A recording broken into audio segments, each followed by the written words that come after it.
हजारों साल पहले ये धरती इंसान की नहीं थी, जंगलों की थी, जहां हर दहाड़ में ताकत छुपी थी और हर कदम पर मौत का साया था। उस दुनिया में इंसान सबसे कमजोर था, फिर भी उसी इंसान ने एक ऐसा रिश्ता बनाया जो इतिहास बदल गया।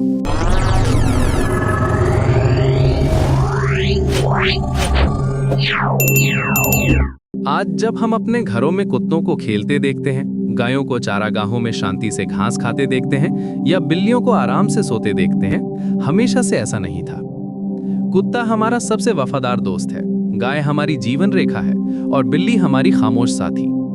लेकिन एक समय ऐसा भी था जब इंसान और जानवर एक दूसरे के सबसे बड़े दुश्मन थे। ये एक ऐसी कहानी है जो हमारे अस्तित्व के सबसे बुनियादी जरूरतों से शुरू होती है। हजारों साल पहले घने जंगलों में आदिम इंसान डर के साई में जीता था। वो जंगल का सबसे कमजोर प्राणी था। उसके पास न तेज दांत थे, न नुकीले पंजे और न ही जानवरों जैसी ताकत। जब शेर दहाड़ता था, भालू घुर्राता था या भेड़ियों का झुंड आता था तो इंसान सिर्फ छुप सकता था। हर दहाड़ उसके लिए मौत का संकेत थी। रात का अंधेरा उसके लिए सबसे बड़ा खतरा था, क्योंकि तब जंगली जानवर सबसे ज्यादा सक्रिय होते थे। उस समय इंसान की जिंदगी सिर्फ बचने की कोशिश में बीतती थी। वो पेड़ों की ऊंची डालियों पर सोता था, गुफाओं में छुपता था और हमेशा ये डर लगा रहता था कि कोई खतरनाक जानवर उसे अपना शिकार बना लेगा। उसके पास न कोई हथियार था, न कोई सुरक्षा का साधन। वो सिर्फ अपनी बुद्धि पर निर्भर था। लेकिन बुद्धि भी तब तक काम नहीं आती जब तक सुरक्षा ना हो।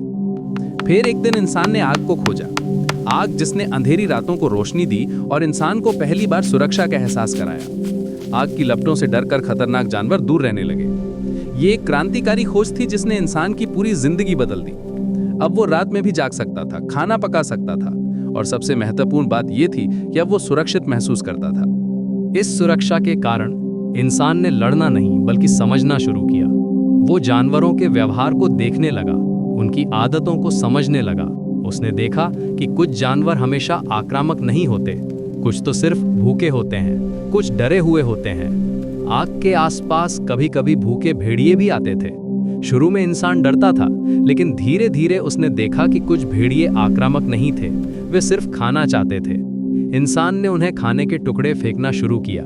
जो भेड़िए शांत थे वे रुकते गए, जो आक्रामक थे वे चले जाते थे। ये एक धीमी और सावधान प्रक्रिया थी जिसमें दोनों तरफ से धैर्य और समझदारी की जरूरत थी। पीढ़ियों तक ये प्रक्रिया चलती रही। शांत और मित्रवत भेड़ियों की संतानें भी शांत होती गईं। धीरे धीरे ये भेड़िए इंसानों के साथ रहने लगे। वे शिकार में मदद करने लगे, खतरे की चेतावनी देने लगे। यहीं से जन्म हुआ इंसान के पहले दोस्त कुत्ते का, इंसान के सबसे वफादार साथी। ये इवोल्यूशन का एक अद्भुत उदाहरण था। जब इंसान ने खेती करना सीखा और एक जगह बसना शुरू किया तो उसने और भी जानवरों को पालना शुरू किया। गायों और भैंसों को दूध के लिए, बकरियों को मांस और दूध के लिए और मुर्गियों को अंडे के लिए।